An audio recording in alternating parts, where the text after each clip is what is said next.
तो फाइनली दूसरे का सेकंड टीजर भी आ चुका है, जिसमें हमें थॉर का जो कैरेक्टर है वो रिटर्न करते हुए देखने को मिलने वाला है। पहले हमें ये बताया जा रहा था कि थॉर लव एंड थंडर के बाद थॉर हमें फिर से मार्वल में देखने को नहीं मिलेंगे, पर अभी थॉर फाइनली रिटर्न हो चुका है। और इस टीजर के बारे में इस वीडियो में मैं डिटेल में बात करने वाला हूँ और एक एक सीन को मैं बैकग्राउंड करके आपके सामने ले आऊंगा। इससे पहले आप जाके दूसरे का जो फर्स्ट टीजर है उस वाले वीडियो को भी एक बार देख लो, ताकि आपको इस वीडियो को समझने में भी आपको आसानी हो। और आपको बॉलीवुड और साउथ के लेटेस्ट न्यूज चाहिए तो आप इस चैनल को सब्सक्राइब कर सकते हो, क्योंकि इसमें बॉलीवुड और साउथ के लेटेस्ट अपडेट जो है वो आपको सबसे पहले मिल जाता है। तो चलिए वीडियो को स्टार्ट करते हैं। तो नमस्कार, मेरा नाम है राहुल और मैं आज बात करने वाला हूँ एवेंजर डूम्सडे के सेकंड टीजर के ऊपर। तो टीजर शुरू होते ही हमें दिखाया जाता है थॉर एक जंगल में फंसा हुआ है और वो अपने जो फादर है ओडेन उससे प्रे कर रहे हैं कि फादर, मैंने पूरी जिंदगी ऑनर के लिए लड़ाई लड़ी है, सभी की पुकारों को कारा है, पर मैं अभी मेरे बेटी के पास वापस जाना चाहता हूँ। तो आप मुझे जो मेरे ओल्ड फादर है, सबका जो फादर है बेसिकली ओडेन फोर्स, उसको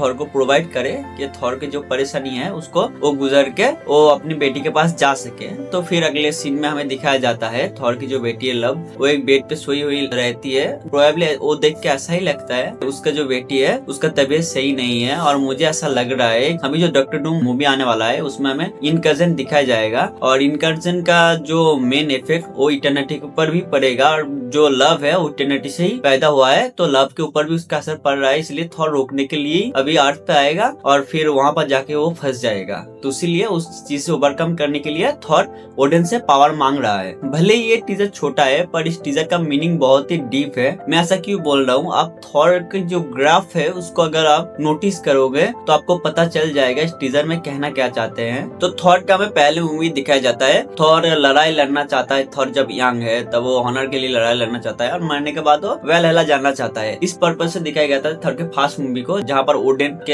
एज हो जाता है और वो जानता है कि लड़ाई से डिस्ट्रैक्शन होता है। तो ओडेन थॉर को समझाता है हर वक्त राजा को जंग लड़ना नहीं चाहिए, उसको जब प्रजा के ऊपर संकट आए तभी लड़ना चाहिए। उसके बाद थॉर को हर एक मूवी में उसका ग्राफ ऊपर चला जाता है, फिर उसके बाद एक के बाद एक कैरेक्टर वो खोता जाता है, वो और भी मैच्योर होता जाता है। पर लास्ट जो थॉर की मूवी आई थी थॉर लव एंड थंडर, उसमें जो उसका जो ग्राफ है उसको बिल्कुल भी डिस्ट्रॉय कर दिया था उस मूवी ने। उस टाइम पे जो मार्वल के फैन है, मैं भी एक थॉर का फैन हूँ, तो मुझे बहुत बुरा लगा था और मुझे लगा था इसके बाद थॉर के साथ कोई मूवी नहीं आएगा, क्योंकि थॉर को जो स्टोरी आ गया उसको डिस्ट्रॉय कर दिया। पर इस टीजर को देख के लग रहा है ऐसा नहीं होगा। इस मूवी से उसको अच्छी तरीके से मतलब कि जो डिस्ट्रॉय हुआ चीज है उसको धीरे धीरे जोड़ भी सकते हैं, ऐसा मुझे लग रहा है। और ऐसा ही दिखाया जाएगा मूवी में। पहले थॉर लड़ना चाहता था ऑनर के लिए, पर अभी थॉर लड़ना चाहता है अपने बेटी के लिए। और आखिरी बार थॉर अपनी सारी शक्ति इकट्ठा करके, मतलब कि जो रून किंग थॉर है और भी कॉस्मिक किंग थॉर है, इन सारी शक्तियों को शायद इस मूवी में देखने को मिले, जिसमें वो डॉक्टर स्ट्रेंज से लड़ेगा। फिर उसके बाद उसको हराने के बाद वो अपने बेटी के पास चला जाएगा, ऐसा ही मुझे लग रहा है। या फिर ओडेन फोर्स भी थॉर को मिल सकता है इस मूवी में। और मुझे लगता है ये थॉर की आखिरी मूवी नहीं होगा, क्योंकि कॉमिक्स में थॉर की बहुत सारे औसम कहानियां हैं जिनको मार्वल्स दिखा सकते हैं। और मार्वल्स के जो बहुत बड़े बड़े जो मेन लीड थे, जैसे क्वीन इवांस, फिर टोनी स्टार्क हो गए, फिर वो हमारा थॉर होगा, एक के बाद एक कैरेक्टर को साइड करते जा रहे थे। उसके बाद एंड गेम के बाद उसका तरफ से कोई बड़ा हिट मूवी नहीं आया, क्योंकि जो मेन पेज था वही चला गया था। उसके बाद उसके जो फैन बेस थे वो बहुत नाराज हो गए थे अपने जो फेवरेट कैरेक्टर के जाने के बाद। उसके बाद से मार्वल बहुत घाटे में चल रहा था। अभी तो आप देखो कि क्रिस इवांस ने बोल दिया था कि वो अभी वापस नहीं आएंगे, फिर टोनी स्टार्क ने भी बोला तो अभी वापस नहीं आएंगे, फिर थॉर ने भी बोला कि वो अभी मार्वल में वापस नहीं आएंगे। फिर एक के बाद सारे कैरेक्टर भी एक साथ ही बैक टू बैक आ रहा है। इससे हमें पता चल रहा है कि मार्वल फिर से हमारा जो